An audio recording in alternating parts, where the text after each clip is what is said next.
Hello there. Welcome to this week's edition of Screenland. My name is Brian Lloyd. I am coming to you live, recorded live, from the Circle K in Glasnevin, where I'm currently charging my car, because this is honestly the only time I have to myself to record this podcast. And, you know, it's, I clearly can't be alone with my thoughts for anything more than 5 minutes, or the creeping realization that my life is falling apart will dawn on me, and I will go on some kind of crazy rampage. I'm just rambling now, just so you can kind of acclimatize yourself to the shit audio. And I know what you're going to say. You're going to say, Brian, the audio is already shit in this podcast. It's always been terrible. Why are you doing this?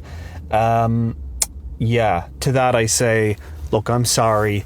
You know, we live in, a media environment where, content at any cost, content at any, at any price, just post it, all this kind of jazz is, du jour. But, here we are. Gotta say, not a great week in cinemas. Really was not feeling any of the movies that are out this week. Although, we'll start from the good, and then we will go to the bad.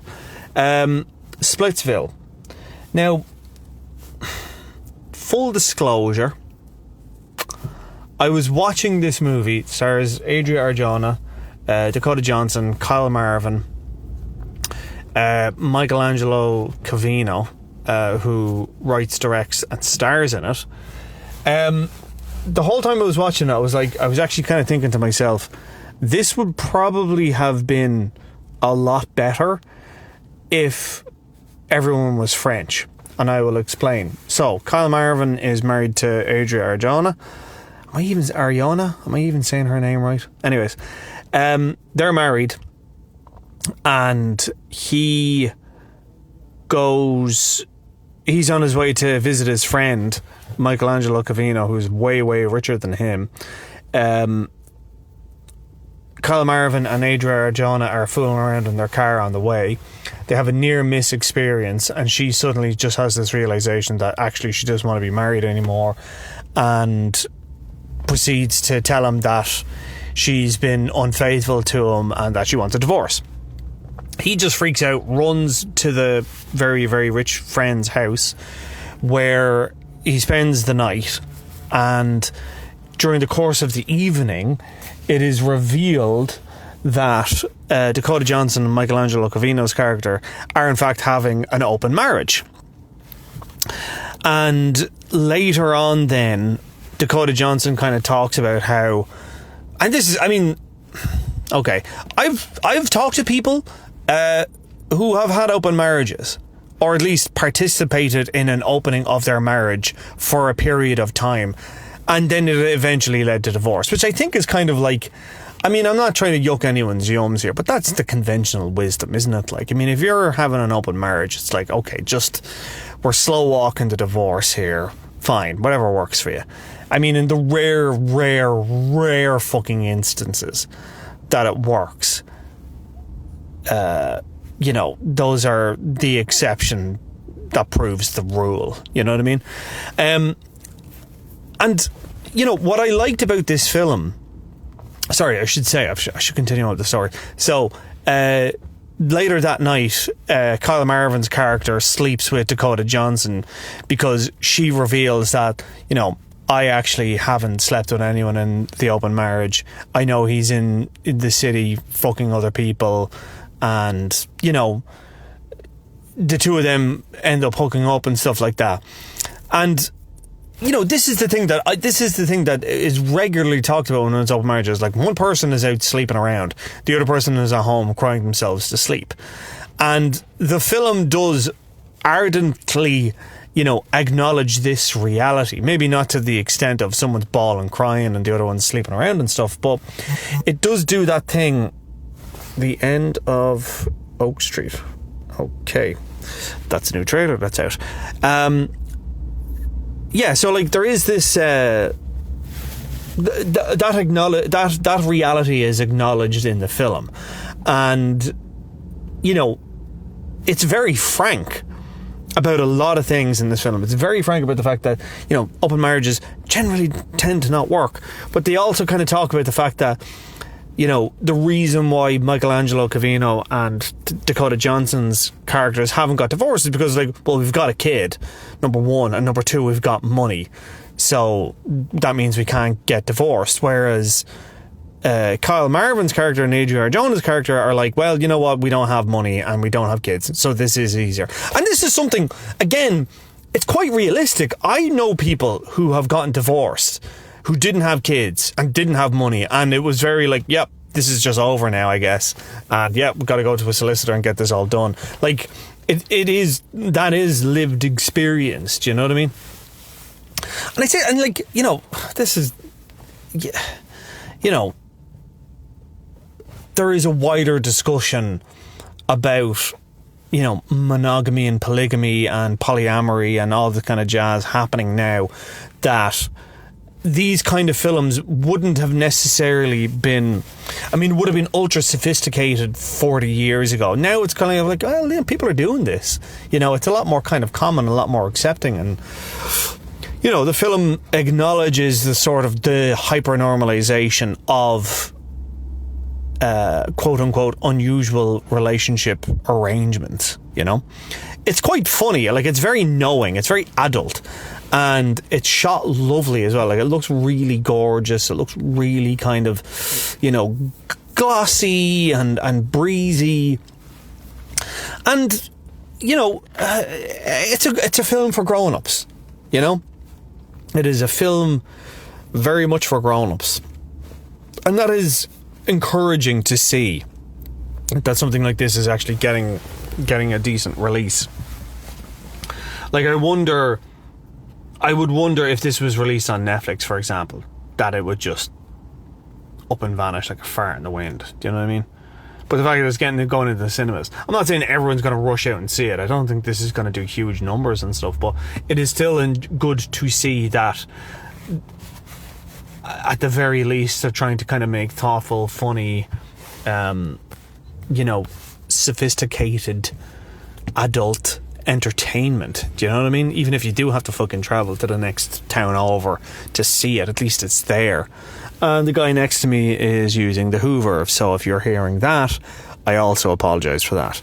This is just, you know, the absolute worst, but here we are. We know what we're doing it. We're doing it. We're trying our best. That's all we can really hope for here. You know what I mean? That's all we can really hope for here. I do apologise though if this sound is really bad. That's my car doing something, because it's meant to be charging and it's not charging enough. It's supposed to be like 20 kilowatts. Does anyone does anyone listen to this show have an electric car? Is it a pain in the ass? I mean, I don't think I'm alone in it. I like it. We're just going to turn into a car podcast now. Okay, fuck it. Let's move on. Let's go on to the film that I really, really didn't like. And I mean, I really did not like this fucking film at all. They Will Kill You. Directed by Kirill Sokolov. He's done a few films in Russia that I have not seen, have not heard about. This is his English language debut. The cast that he has assembled is genuinely impressive. Zazie Beetz leads. Patricia Arquette, chief antagonist. Heather Graham, Tom Felton, Mahala, you know, Mahala? Industry. Harper Stern from Industry, you know her. And yeah, and like it's you know, it's a really, really good cast. But so what's going on is Zazie Beetz plays this you know, how would you say, ex-convict who finds herself in this very, very secretive hotel called the Virgil, where the staff of the hotel are being sacrificed to Satan so that the residents of the hotel can live forever.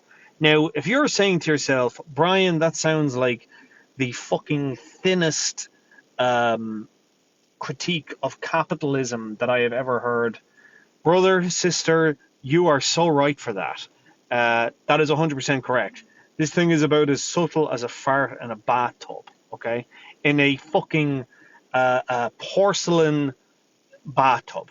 That is how subtle this is, okay? Like a really big, echoey fart. That's how subtle it is. I hated this. I hated this so much. First of all, like I said, wafer thin. I mean, just wafer thin with the thematics, right? Secondly, it's trying to do this thing that was a really big thing 25 years ago, okay? Where it was like, you had movies like The Boondock Saints, and there was other ones, like, I'm trying to think. But it was basically, they were trying to copy Robert Rodriguez and Quentin Tarantino, and it was all about, like, you know, genre mishmash, and we're using weird, goofy sound effects, and we're having crash zooms, and it's all about, you know, co-opting Asian Hong Kong action cinema, and, you know, da. And that, I mean, that little era, as it were, only lasted really for about 4 or 5 films, and then everyone just kind of moved on because, first of all, you're never going to do it as good as the originals. Like, who the fuck do you think you are? Do you think you're John Woo? Do you think you're going to get better than him? No, of course not. And then also, as well, is the fact that it requires so much skill and planning and prep and real, you know, it's very, very difficult to do right. That's why it never kind of caught on. And yet here we are in the year of our Lord 2026, and this fucking bozo thinks he's happened upon, you know, this visual language that has really, really been outdated. And so there's that. And then you also have, you know, like, you have Patricia Arquette, you have Mihaela, you have Zazie Beetz, you have a great, great cast. And your script, I mean, again, I don't want to be, this is going to sound mean, but fuck it, I'm in it now. Like, clearly English was not this man's first language, because some of the shit that he has these people saying, it's like, that, no one talks like that. What are you doing? You know what I mean? And, you know, Patricia Arquette's character, for example, has, I mean, I don't know if it's a Hall of Famer, but it's definitely one of the worst Irish accents I've heard in quite a while. It is pretty fucking terrible. And again, yeah, like, I mean, it's so dumb. You know, it's like, oh, you know, like, their powers are generational. Like, the fact that they are immortal and stuff like that and can't be killed. Oh, well, that's, you know, a metaphor for generational wealth. Well, you know, okay, right, cool. But then also, the fact that they can't be killed means that, okay, so there are 0 stakes here. They can't be killed. You can chop them up. You can blow their heads off. You can do whatever. They'll still come back at you. So, like, that immediately takes any kind of threat out of the fight sequences, and then it's purely just an execution, and the execution isn't good enough to begin with, you know what I mean? So it's just really kind of like crap reinforcing crap and so on and so forth, and to the point of you're watching and it's like, oh god, what are we're doing this again? It's like, oh, they're going to chop off their arm, going to chop off their head, oh, it grows back, oh, right, okay, yeah, okay, yeah. I mean, the whole time I was watching, I was just like, I've seen this before, I've seen it done better. It had nothing going for it. You know what I mean? Like, it just had nothing at all going for it. And it's such a shame because, you know, these kind of, like, you know, grimy, gritty, really sharply directed action movies, you just don't see them anymore. Case in point, I I would encourage you deeply to check out the trailer for an upcoming martial arts action movie called The Furious. Screenland listener, right? Screenland listener, Chris Tonic, shout out to him. He is a listener to this podcast. Brother, he edited The Furious. I am so excited to see it, man. I cannot wait to see it. The fucking trailer looks incredible. So yeah, he edited the film. I have been very cool about not asking him to send me a sneaky little link to see the film beforehand. We might actually get him on the show. He is waiting to hear back from the producers and I guess Lionsgate to see if they'll let him do it, because he already did like this 80-minute commentary thing for the physical release, for the DVD, Blu-ray, or whatever release. So yeah, so that's going to be fun. The Furious, check it out. The trailer is amazing. Cannot wait. No word on an Irish release date. I'm going to assume it's going to be sometime in May, June, but really, really can't wait for that. So yeah, that's going to be cool. Okay, next film, No Ordinary Heist. Eddie Marsan, Eanna Hardwicke, Eva Birthistle, Michelle Farley, based on the 2004 Northern bank robbery, wherein it was like a tiger-style kidnapping. If you don't know what that is, it's essentially when the criminals, kidnap people and then send the employees in to rob the place. I remember here in Ireland, like the late 90s, actually even through the 90s, there was a load of these like tiger raid kidnappings. To the point of there was like they had to bring in, I remember, like loads of legislation and stuff like that, and I remember there was a whole thing about it. In fact, I actually think somebody my parents knew. He worked for somebody we knew actually had this happen to them, like a tiger cell kidnapping. Like they were quite common. Anyways, key point in this is right. The film does not mean it was alleged in the real 2004 robbery that the IRA carried out the robbery, and they stole, again in real life, they stole like 26.4 million, which was at the time the largest cash robbery in Europe. In the UK and Ireland. I think it was in Europe as well at the time. And, it almost derailed the peace process and stuff. And, only recently, I think, there was like state papers released, because in Ireland, if you don't know this, you probably do know this, but if you don't, they have to, I think it's after 25 years, they have to release government papers. All state papers have to be released after 25 years, ones that haven't been already reclassified and stuff. And there was a whole thing that there was some IRA member that Garda Intelligence knew about and said that he had masterminded the whole thing, but they didn't have enough proof to say it was him, and I think the guy is dead now. But anyways, point being is that like this is something that has still resonated to this day. Yet, what happens in No Ordinary Heist is that they cut out all political elements of it. This is purely done in such a way that it is all about the two people, the bank manager and like the, how do you say, general operative, the worker guy that Eanna Hardwicke plays. The two of them have to figure this out and do it themselves, and they're terrified, and it really becomes this kind of pressure cooker thriller. And like, when you look at something like, say, Inside Man, which turns 20 this week, and I only watched this the other night again, and what a cracker of a film. I mean, my God, what an absolute fucking dinger of a film. Love it. So good. And holds up. Even with the twist, it still holds up.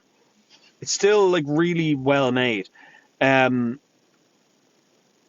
can take a heist and do something different with it. You can take the the architecture of a robbery on film and invert it, and you can, there's ways of playing with it. And with a title like No Ordinary Heist, which, by the way, I have to say, that is one of the worst fucking film titles I've heard in quite a while. That is a terrible, terrible title for a film. No Ordinary Heist. Like, sorry. The point I'm trying to make is that it was a very, very humdrum film. I did not find this to be, in any way, shape, or form, exciting, original, different. I didn't necessarily think that there was anything visually going on that made it stand out. And I love a heist film.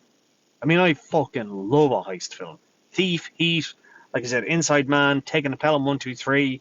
There are ways you can do it and make it really interesting, make it really exciting.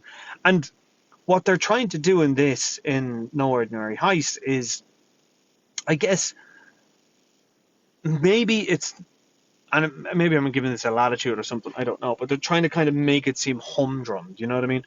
That we don't know what people are going through, we don't know the pressures that they're handling, and yet to everyone else it seems very ordinary, seems very kind of conventional and boring, but for them they are going through absolute hell, and how, everyone else is working completely fine and there's nothing going on, but we can just see Eddie Marsan and Eanna Hardwicke in the corner just sweating bullets the entire time, I wanted to like this. I mean, I really did want to like this. Just because, I mean, for one, we don't make enough genre films in this country. That is something that Screen Ireland, in my opinion, does not give encouragement to.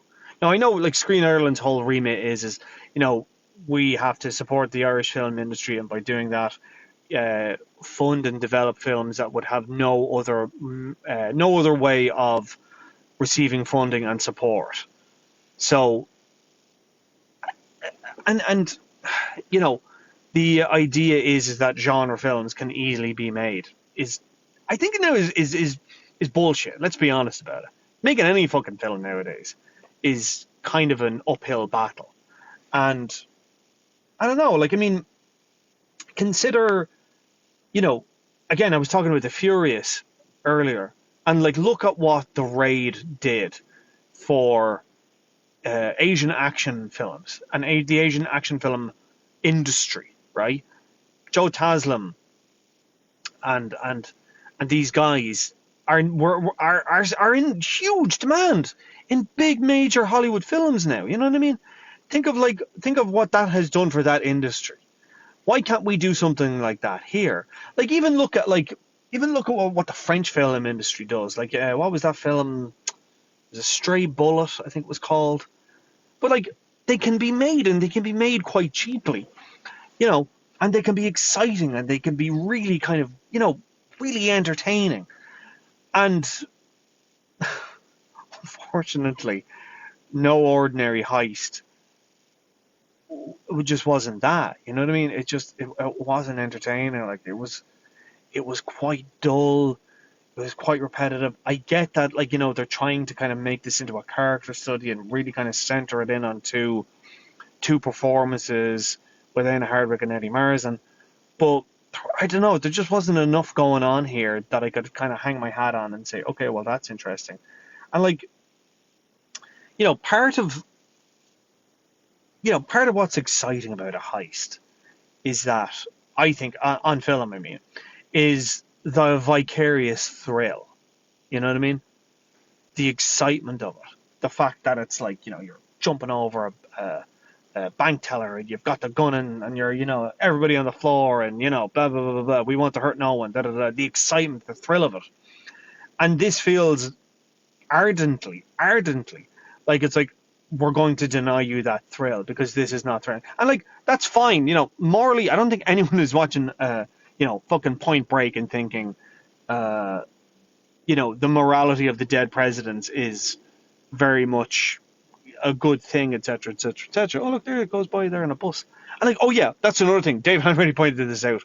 The fucking poster for it. Wow, 2005 called.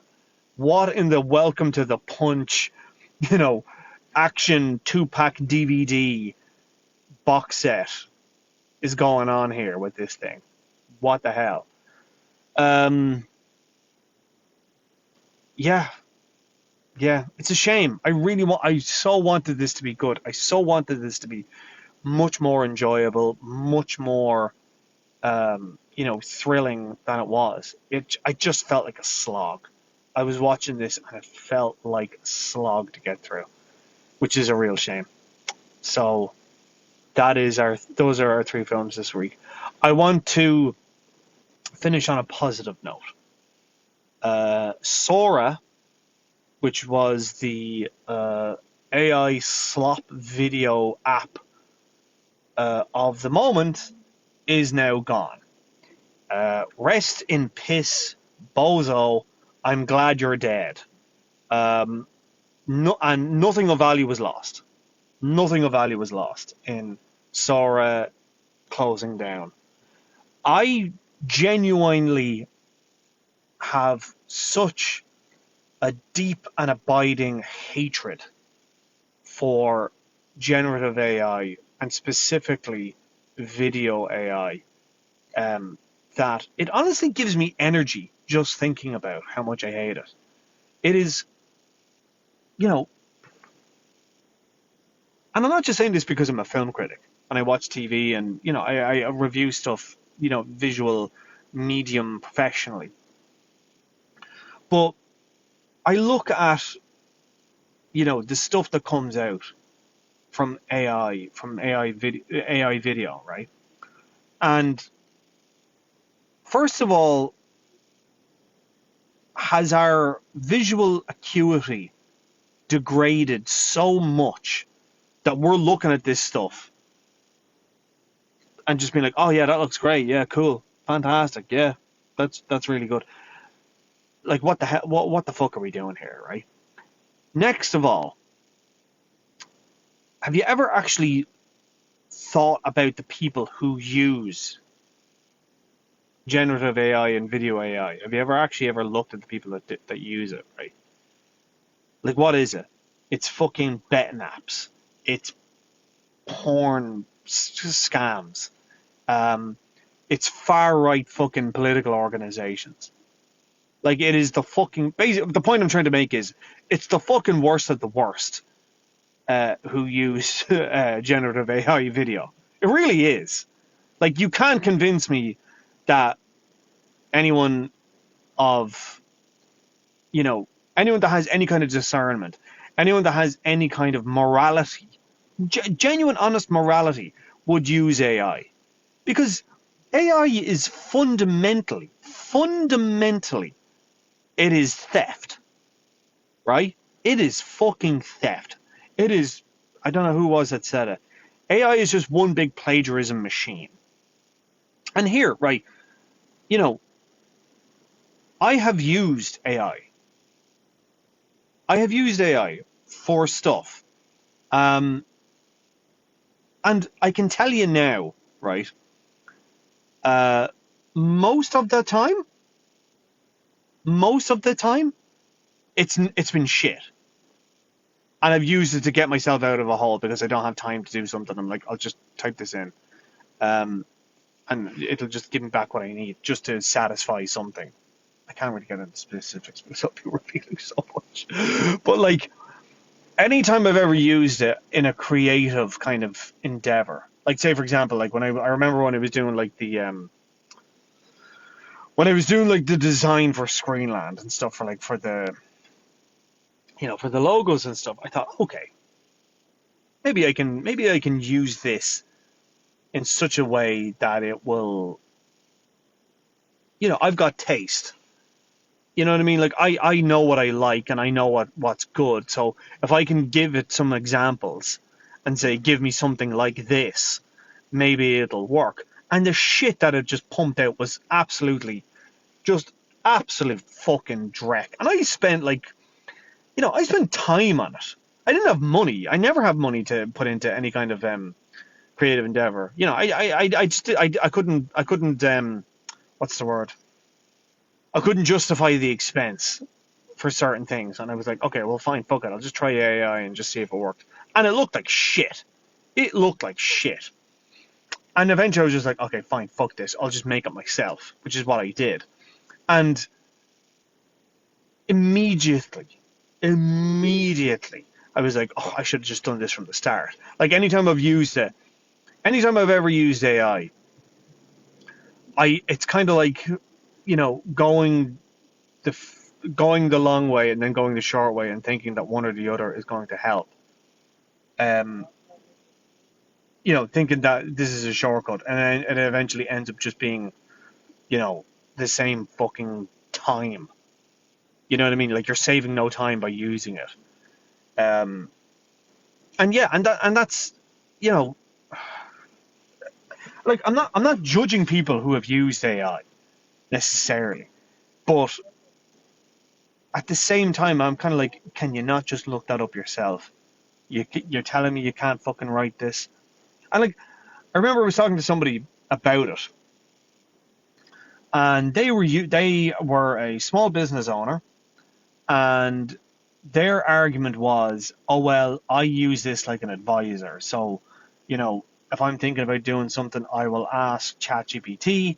I'll ask them, okay, I want to do this, this, and this. Is this a good idea, or is it, what's the best way to do X, Y, and Z and stuff? And their argument was, look, I don't have the money for a marketing budget. I don't have the money for a marketing consultant. I don't have the money for whatever it was that they were using it for. And,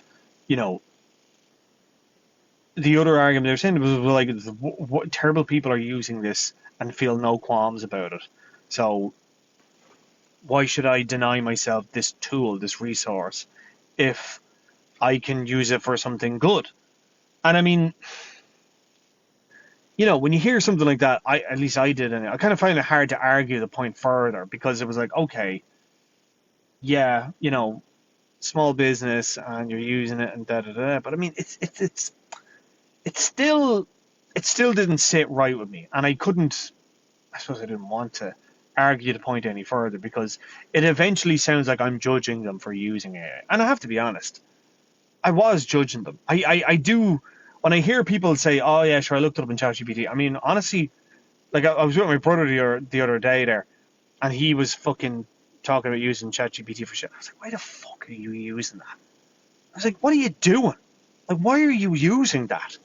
Like, it's pure shit that comes out to the other side of it. Like, shit in, shit out. You're getting nothing from it. And like, there is so much science now that says that using AI robs you of, cognitive abilities and ruins your critical thinking and does all this kind of stuff. And yet people can't fucking help themselves. And again, fuck, life's hard enough. And if this thing seems like a shortcut and you're like, well, why not? Man, this is going to come back and eat us in the ass. This is going to bite us in the ass at some point. And it's happening soon. But to go back to Sora for a moment, to the original thing I was talking about. And I kind of talked about this when I was talking about Tron Ares. Nobody asked for this. Nobody asked for this. I don't know if there was some great desire for shitty looking videos and lots of copyright infringement. I just, who did anyone want this? Was this really necessary? And we are clearly in an AI bubble. You talk to anyone who is not financially wrapped up, their financial well-being isn't tied to AI in some fashion, they will tell you this is a bubble and this is going to burst. And I read somebody describing Sora AI closing down as like a 3.5 earthquake event preceding something that is going to have its own fucking Wikipedia article. Because is this the first domino to mix up my metaphors? Is this the tide going all the way back? And there's about to, the wave is about to come in and wash everything away. Is this what's happening now? Is this that moment? I hope so. I really fucking hope so, because I genuinely think that AI has been such a waste. This is the thing I can't get over about AI. And I'll stop here because I feel like I'm just ranting now. But this whole fucking podcast is a rant, says he. Anyways, I think of the money that has gone into AI. The billions and billions and billions and billions of dollars. The hundreds of thousands of working hours that have been devoted to this. And what has come out the other side? What have we got to show for it? What has AI made any material advances in our lives? Because the whole thing was that, we're going to use AI to cure cancer, and we're going to use AI to develop new technologies that we have never thought of before that will shape the rest of our lives and do this, that, and the other, and it'll be incredible, and what it will do, and blah, blah, blah, blah, blah. And, has any of that really happened? Has any of that happened? Because it sure as shit doesn't seem like it. I have not seen one fucking, expert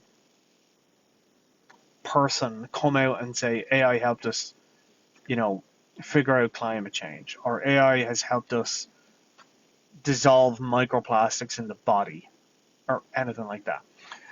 I remember when I did this talk for the International Literary Festival last year with a concept artist, and he had a very interesting take on AI. And this is where I, my sort of absolutist stance kind of wavers a little bit. Because this is a guy, he was a concept artist. And as you know, concept art and AI, there's a whole fucking thing, right?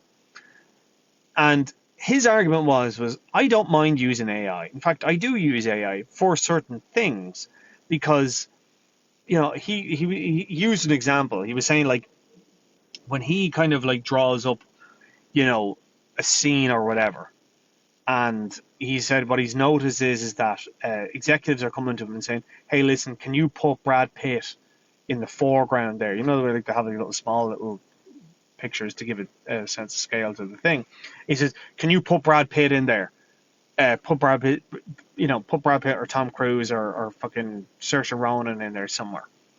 And he said that in order for him to do that previously, that would have taken him hours. He said it was such a time sink, and now he can just circle it, generative AI in Adobe or whatever it's called, and bam, there it is. There's Saoirse Ronan and there's Tom Cruise in the foreground next to this thing that he has drawn by hand and used it for that.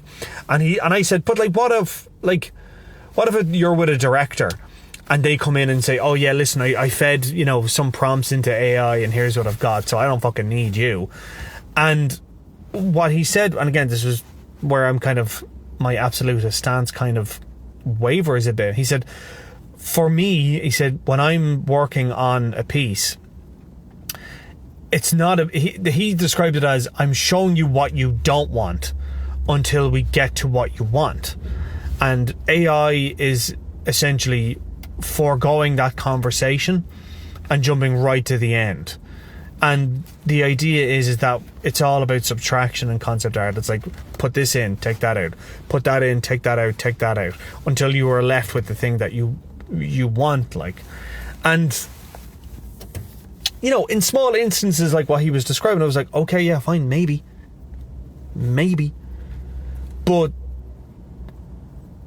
for something like Sora that is used the crap that it just fucking pumped out, I think of the money that was just dumped on it, and now it's all gone. What could that have done? Think of that. Think of the fucking waste. Because that's what it is at the end of the day. It's just pure, slop. It's slop. All this money burnt up on slop. And for what? You know? So, okay. That is it for me. I'm very, very sorry about the poor audio quality. I promise you next week it will be better. I hope you have a good rest of your weekend. I hope you have... I hope you've gone to see Project Hail Mary, by the way. If you haven't, my God, man, go fucking see it. It's terrific. You will not regret it. I'm going to see it again this weekend. So please go see that. Okay, I'm out of here. Hope you have a good rest of your week. Talk to you next time. Bye.